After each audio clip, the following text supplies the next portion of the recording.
Elle est experte auprès du Conseil de l'Europe, auteure du rapport Infrastructure routière des allées d'arbres dans le paysage et consultante au sein d'Allier, le cabinet qu'elle a fondé en 2009, spécialisé dans la promotion des allées d'arbres. Durablement Vôtre, en partenariat avec Oikos Communication, activateur de développement durable. Chantal Pradine, bonjour. Bonjour.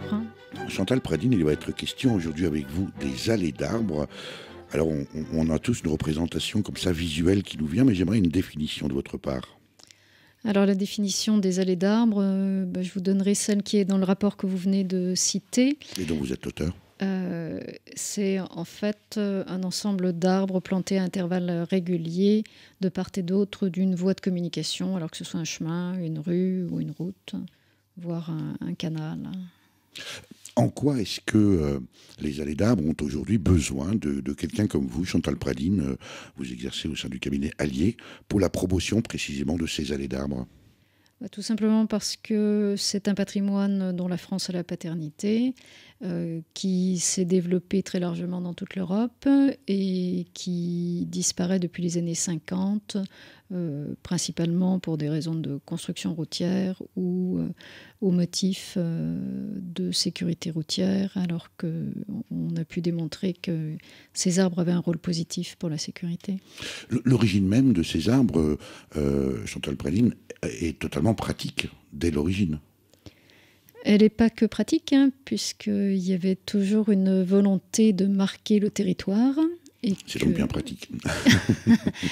Marquer au sens de prestige. Mm-hmm. De la même manière qu'on marquait son jardin et qu'on voulait charmer, il y avait une réelle volonté de séduire. Dans quel sens ? Séduire pour la beauté. On a très longtemps, l'ingénieur, il avait à la fois la vocation de l'utilité et de la beauté. Vous dites que les choses ont beaucoup changé depuis. Oui. Alors, quand on raisonne allées d'arbres, peut-être que l'image aussi qui nous vient en premier à l'esprit, en tout cas chez moi, ce sont bien sûr ces arbres de bord de route, vous venez de le dire, Chantal Pradine. Certaines sont de véritables cathédrales avec des voûtes. On est charmé, j'aime beaucoup le terme, bien sûr, sous ces allées, quand on les fréquente à pied, à vélo, à cheval, et le plus souvent aujourd'hui en automobile. La première idée qui vient aussi à l'esprit, c'est le danger que représente, en tout cas pour certains, ou en tout cas l'image qu'ils s'en font, pour les automobilistes. Bien sûr, c'est en fait ça qui motive très souvent les abattages et le fait qu'on ne replante plus, parce qu'on n'a pas les possibilités de replanter plus loin. Les études, donc à la fois des études que j'ai pu faire, mais qui ont été faites aussi dans d'autres pays, ont montré le rôle positif des allées, au contraire, pour la sécurité routière. Et une étude européenne avait montré, sur simulateur, entre autres, qu'il y avait un abaissement de la vitesse quand on replaçait des arbres à moins de 2 mètres du bord de chaussée. Et au-delà, on n'avait plus du tout d'effet sur la vitesse. Ce qui me surprend toujours un peu, c'est qu'aujourd'hui, on tente par tous les moyens d'inviter les automobilistes à ralentir, que ce soit par l'appel à une certaine réflexion. Je pense par exemple au radar qui indique simplement que on roule à telle et telle vitesse, mais aussi de façon peu coercitive, bien sûr, les radars qui, eux, vous flashent. Et curieusement, on trouve ces radars, par exemple, à l'entrée des agglomérations, où on invite les gens à ralentir. Mais on dégage la chaussée à la sortie du village, en commençant par abattre les arbres, ce qui est un signal fort, finalement, pour l'automobiliste. Tout à fait. Il y a une incohérence totale des politiques de sécurité routière. Alors qu'il y a des politiques qui se veulent systémiques, prenant en compte justement l'ensemble de tout ce qui fait la sécurité routière. Et malheureusement, en ce qui concerne les arbres, on continue à appliquer des recettes toutes faites qui datent des années 60. Est-ce que la situation est la même, Chantal Pradine, dans les autres pays européens ? Elle n'est pas toujours la même dans tous les pays, puisque nous, on a le triste privilège de ne pas avoir de protection des arbres de bord de route, alors que pratiquement tous les autres pays européens ont une protection dans la législation. et ont des campagnes de plantation actives. Je rentre d'Allemagne, on était au Mecklembourg, on a fait avec tout un groupe d'autres personnes qui sont engagées dans la préservation de ce patrimoine, une tournée des allées avec un des gestionnaires routiers qui a pu nous montrer des kilomètres et des kilomètres de plantations d'arbres. Les plantations, c'est généralement par tronçon de 3 km minimum jusqu'à 5, 6, 10 km. Alors c'est plutôt paradoxal, non, puisque vous disiez en introduction, Chantal Pradines, que c'est un patrimoine typiquement français. Comment expliquez-vous cette différence entre l'approche précisément française, qui a plutôt tendance à couper, à arracher, faire disparaître, et puis la culture qui se développe dans d'autres pays ? Historiquement, donc, on a effectivement joué un rôle très fort, qu'on retrouve justement dans le terme allée utilisé dans toute l'Europe. L'explication de la différence est aussi historique, puisque derrière le rideau de fer, il n'y avait pas de circulation routière, donc un maintien des allées bien plus longtemps que nous. Et quand le rideau de fer s'est ouvert, que la circulation a augmenté, les populations se sont opposées aux abattages en disant « laissez-nous au moins ça ». Grosso modo. Quel est aujourd'hui, Chantal Pradines, le pays européen le plus précisément, le plus attaché à ce patrimoine que constituent les allées d'arbres ? Il y a plusieurs pays. Bon, je pense à la République tchèque, je pense à la Pologne, je pense à l'Allemagne, où il y a des forts mouvements et des fortes actions de mise en valeur. En Allemagne, il y a eu des tables rondes récemment avec des parlementaires, mais aussi parce qu'ils ont des réglementations qui se durcissent de plus en plus par rapport à la sécurité routière. En République tchèque, des guides touristiques. En Pologne, des ateliers qui mixent à la fois les associations, les gestionnaires routiers, la population pour une co-formation et une co-décision sur le terrain qu'on a très rarement en France, si ce n'est jamais. Durablement vôtre, Éric Mutschler. Alors, puisque nous parlons d'Europe, Chantal Pradines, le 20 octobre cette année, a eu lieu la première journée européenne des allées. J'ai cru comprendre que vous en étiez un petit peu à l'origine. Non, puisqu'en fait... Merci de me contredire. Elle existe sous la forme d'une journée allemande des allées depuis 2008. L'Allemagne est donc très active. Vous me demandiez où il se passait des choses. Hein. Ils ont 23 000 km d'allées à peu près au total, 10 000 dans le Brandebourg, 4 300 en Mecklembourg. Et combien en France ? On n'a pas de chiffre complet, puisque ça dépend des départements et que tous les départements ne gèrent pas leur patrimoine. Et qu'il n'y a personne pour collecter. Ça veut dire, Chantal Pradines, que dans certains départements, on n'a pas connaissance de l'état réel de son patrimoine d'allées ? Oui, c'est vraisemblablement le cas. En tout cas, on ne communique pas dessus. Et j'ai à l'esprit des départements, quand je les ai interrogés, me disaient le nombre d'arbres qu'ils avaient, parce qu'ils en étaient certains, ils avaient fait faire un inventaire il y a 6 ans, 7 ans, 8 ans. Mais ça n'avait jamais été remis à jour. Donc, effectivement. Donc la journée européenne des allées le 20 octobre, c'était le 20 octobre. Voilà. Donc cette journée du 20 octobre, elle est célébrée en Allemagne, donc je vous disais depuis 2008, avec des plantations très souvent, des moments un peu conviviaux. Elle a été donc étendue à l'Europe, en particulier à la France, grâce à la SPEF. Alors la SPEF, la Société pour la protection des paysages et de l'esthétique de la France. Voilà, on adore les acronymes. Donc c'est un beau nom qui est très ancien. Donc que c'est la plus ancienne association de protection du patrimoine naturel et bâti de France, puisqu'elle date de 1901, qu'elle a été créée justement par des citoyens qui se battaient contre un projet de détérioration d'un beau site naturel à l'époque en Franche-Comté, soutenu par un député qui lui-même, qui a été à l'origine de la première loi de protection de l'environnement en France en 1906. Donc la SPEF a lancé, à l'occasion de cette journée, le premier concours qui va récompenser les bonnes pratiques pour la préservation de ce patrimoine.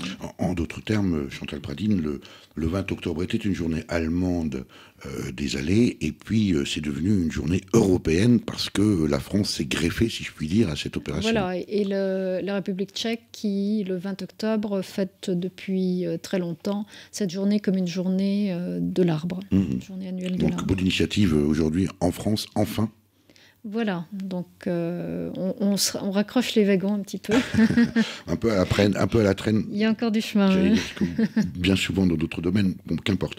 Ce concours, bonnes actions, bonnes pratiques, on peut y participer, il est visible. Comment ça se passe, Chantal Pradine ? Ce concours, donc, il est ouvert aux particuliers qui possèdent des allées, parce qu'il y a des allées qui mènent à l'entrée d'une maison, d'une propriété. Aux collectivités territoriales, que ce soit des petites communes, des départements, aux professionnels, aux associations, bref, à tous ceux qui ont des actions de promotion, de préservation, de replantation, sachant que l'idée est de mettre, de privilégier les actions qui vont se caler sur le rapport avec les recommandations du Conseil de l'Europe. Des exemples, en Lorraine, on a des particuliers, des professionnels, des collectivités qui se sentent concernés déjà aujourd'hui, Chantal Pradine ? Pour l'instant, je ne sais pas. Donc, voilà, l'appel est lancé. Voilà, l'appel est lancé. La date limite de remise, ça doit être le 30 avril 2016. Donc, il y a encore un peu le temps. Et puis, il va y avoir toute la phase de communication pour bien le faire connaître. Tout se trouve sur le site, une partie, le règlement en tout cas, se trouve sur le site de la SPEF, donc www.sppef.org, et à la rubrique prix. Et on se retrouve avec vous, Chantal Pradine, après Robert Dame.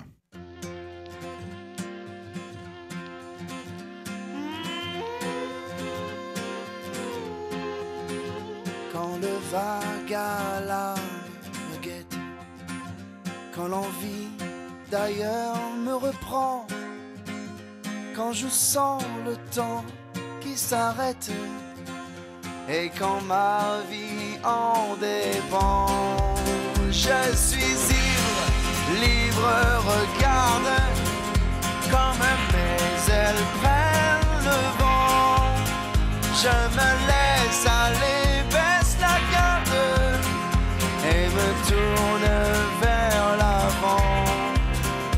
Quand le bas du ventre me serre, quand d'ennui je grince des dents, quand l'urgence est de prendre l'air, et quand ma vie en dépend, je suis libre, regarde comme mes ailes prennent le vent, je me laisse aller, baisse la garde et me tourne vers l'avant.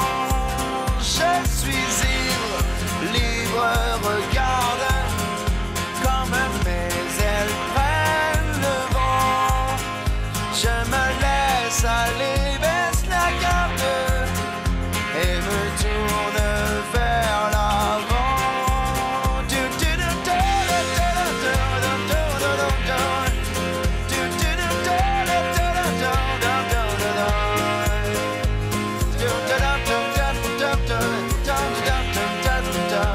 Je me tourne vers l'avant.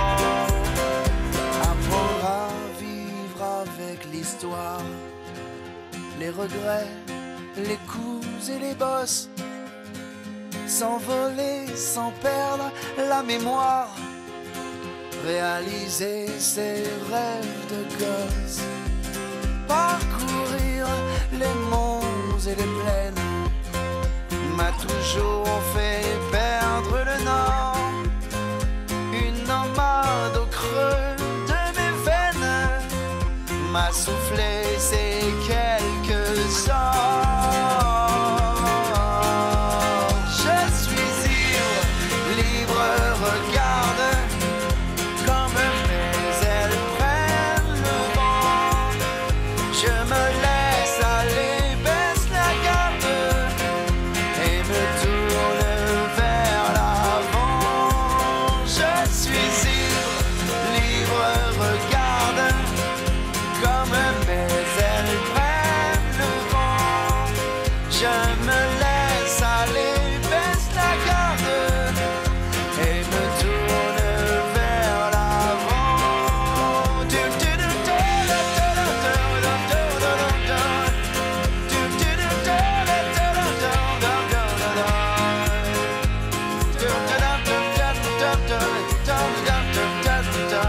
Je me tourne vers l'avant.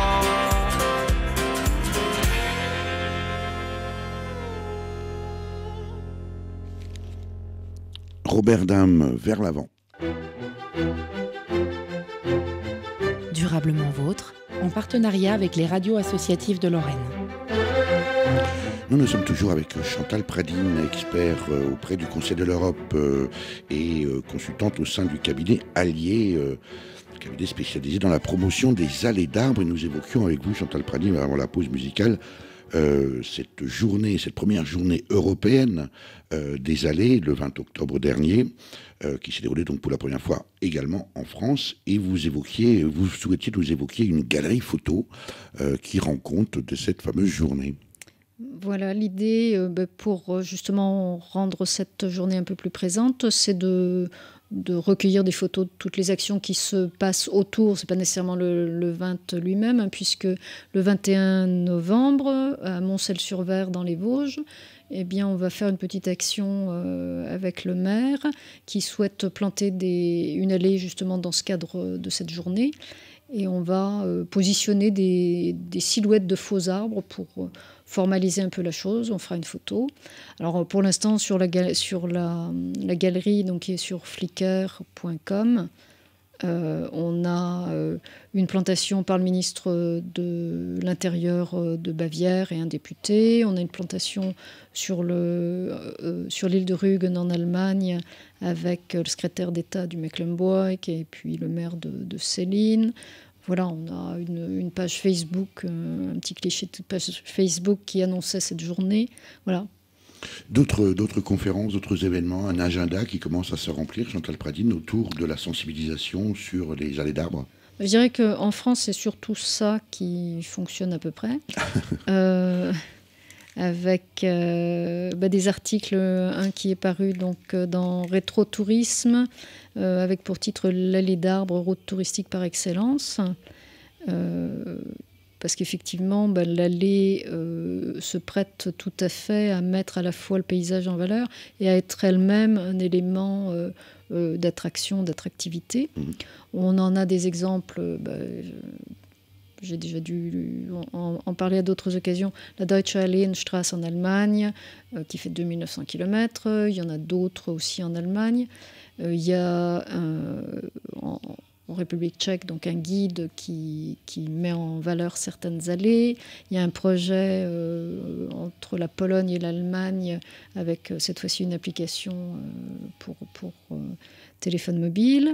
Et puis, il y a bien sûr, à terme, le projet d'itinéraire culturel européen des allées. Alors, cet aspect-là que vous venez d'évoquer, Chantal Pradine, la création d'un itinéraire culturel européen, c'est peut-être, on pourrait dire, la pierre angulaire, ou en tout cas le point de départ d'une ambition plus importante sur la protection, la préservation des allées d'arbres, parce qu'on a le sentiment, à vous entendre, que il y a là un véritable débat, un vrai besoin, une vraie nécessité de sauvegarder ce patrimoine, et en même temps, eh bien que les actions qui sont menées peut-être manquent un peu d'envergure par rapport précisément à ce défi. Est-ce que la création d'un itinéraire culturel européen peut enfin donner la juste mesure de l'enjeu ?